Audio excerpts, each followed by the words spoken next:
राधे राधे। जय श्री कृष्ण। दोस्तों, आज की कहानी बहुत ही ज्ञानवर्धक कहानी है। दोस्तों, आज आप यहाँ पे एक राजा रानी की कहानी लेके आए हैं। इस कहानी से आपको बहुत अच्छी जानकारी मिलने वाली है। तो दोस्तों, इस कहानी में खो जाएं इसके पहले चैनल को सब्सक्राइब करके बेल आइकॉन का बटन ऑन कर दीजिए, जिस तरह से हर एक वीडियो की नोटिफिकेशन आप तक पहुँचते रहे। सालों पहले की बात है, एक राज्य में एक बहुत प्रतापी राजा शासन करता था। वह बहुत महत्वाकांक्षी था और अपनी प्रजा से बहुत प्यार करता था। उनके राज्य में चारों ओर खुशहाली थी, लेकिन राजा रानी खुद हमेशा दुखी रहते थे। उनके पास धन दौलत शोहरत सब कुछ था, लेकिन उनकी संतान न थी। संतान पाने के लिए राजा और रानी पूजा पाठ जप तप सब करके देख चुके थे, लेकिन कोई फायदा नहीं हो रहा था। एक दिन महर्षि के कहने पर राजा ने महायज्ञ कराने का फैसला किया। यज्ञ और भगवान के प्रताप से राजा को एक बहुत सुंदर कन्या की प्राप्ति हुई। राजा रानी के साथ पूरी प्रजा खुशी से झूमने लगी। राज्य में चारों तरफ खुशी का माहौल छा गया। राजा ने सारे नगरवासियों को पिता बनने की खुशी में भोज आमंत्रित किया। धीरे धीरे समय बीतने लगा। राजकुमारी बड़ी होने लगी। वह काफी सुंदर और गुणवान थी। राजा रानी उसे देखकर ही बहुत खुश रहने लगे, लेकिन एक दिन उनकी खुशी को मानो जैसे नजर लग गई। राजकुमारी बीमार पड़ गई। बड़े बड़े वैद्य नीम हकीम सब इलाज में जुटे, लेकिन कोई फायदा नहीं हुआ। दिन प्रतिदिन राजकुमारी की हालात बिगड़ती जा रही थी। राजकुमारी के ऊपर कोई दवा असर नहीं कर रही थी। राजा को लगने लगा कि एक बार फिर हमें निसंतान होने पड़ेगा। राजा उदास हो गया, क्योंकि काफ़ी दिनों के बाद उसके घर पे संतान की उत्पत्ति हुई थी। राजा अपनी बेटी से बहुत प्यार करता था। रानी भी बहुत प्यार करती थी। एक दिन दूर देश से एक वैद्य राजा के महल पहुंचा। देखने में वो अजीज सा था और उसने ठीक तरह से कपड़े भी नहीं पहने हुए थे, जिस वजह से सैनिकों ने उसे राजमहल में प्रवेश करने से रोक दिया। वैद्य ने राजा से एक बार मिलने की बहुत गुजारिश करते हुए कहा कि मैं राजकुमारी को ठीक कर सकता हूँ, लेकिन किसी ने उसकी बात पर यकीन नहीं किया।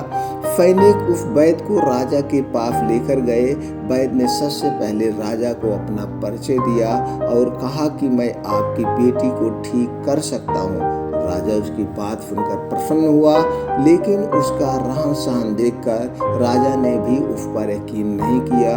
उधर राजकुमारी की तबीयत दिन प्रतिदिन खराब होती जा रही थी, इसीलिए राजा किसी वैद्य पर यकीन नहीं कर पा रहे थे। लेकिन उस वैद्य का आत्मविश्वास देखकर राजा ने उसे एक मौका देने का फैसला किया।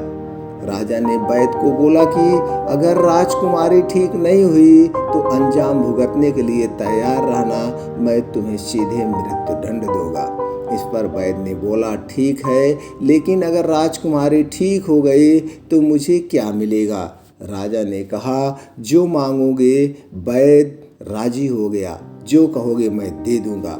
राजा खुद उस वैद्य को लेकर राजकुमारी के पास गया। राजकुमारी बिस्तर पर बेजान सी लेटी हुई थी। ऐसा लग रहा था जैसे किसी ने उसका सारा खून निकाल लिया हो। चेहरा दर्द में डूबा पीला पड़ा हुआ था। वैद्य राजकुमारी के करीब पहुंचा और नब्ज टटोलने लगा। फिर उसने थैले से जड़ी बूटी से तैयार तवा की पुड़िया निकाली और राजकुमारी के मुंह में डाल दिया। वैद्य ने राजा और रानी से बोला कि आपकी बेटी जल्दी ठीक हो जाएगी। वैद्य की बात सुनकर राजा रानी के मन में बेटी के ठीक होने की एक उम्मीद की किरण जाग उठी। ऐसे ही इलाज करते करते 2 महीने बीत गए। धीरे धीरे राजकुमारी की हालात में सुधार होने लगा। उसके चेहरे की चमक लौटने लगी। राजा रानी के चेहरे की खुशी भी झलकने लगी। एक दिन वैद्य ने राजा से कहा, महाराज, राजकुमारी अब ठीक हो गई है। ये 1 महीने की पुड़िया बनाकर दे रहा हूँ। इसे समय समय पर राजकुमारी को देते रहना। इसके बाद राजकुमारी पूरी तरह स्वस्थ हो जाएगी। यह बीमारी दोबारा उनके पास नहीं भटकेगी। अगले दिन राजा ने वैद्य को अपने पास बुलाया और कहा कि वादे के मुताबिक मैं तुम्हें तुम्हारा इनाम देना चाहता हूँ। बताओ तुम्हें क्या चाहिए। वैद्य बोला, सोच लीजिए राजा जी, आप अपने वादे पर कायम रह पाएंगे। राजा बोला, तुमने मेरी बेटी को स्वस्थ किया है, बोलो क्या मांगते हो। वैद्य ने मुस्कुराते हुए कहा, आपका आधा राज्य और बेटी का हाथ। इतना सुनते ही राजा आग बबूला हो गया। उसने कड़कड़ाते हुए कहा, तुम होश में तो हो? अगर तुमने मेरी बेटी के प्राणों की रक्षा ना की होती तो तुम अब तक यमलोक पहुंच गए होते। उसने सैनिकों को आदेश दिया कि इसे राज्य के बाहर निकाल दिया जाए। वैद्य कुटिलता से मुस्कुराते हुए वहां से चला गया। इस घटना के कुछ दिन बाद बीते ही थे कि एक दिन फिर राजकुमारी की हालत बिगड़ गई। उसका शरीर नींदा पड़ गया।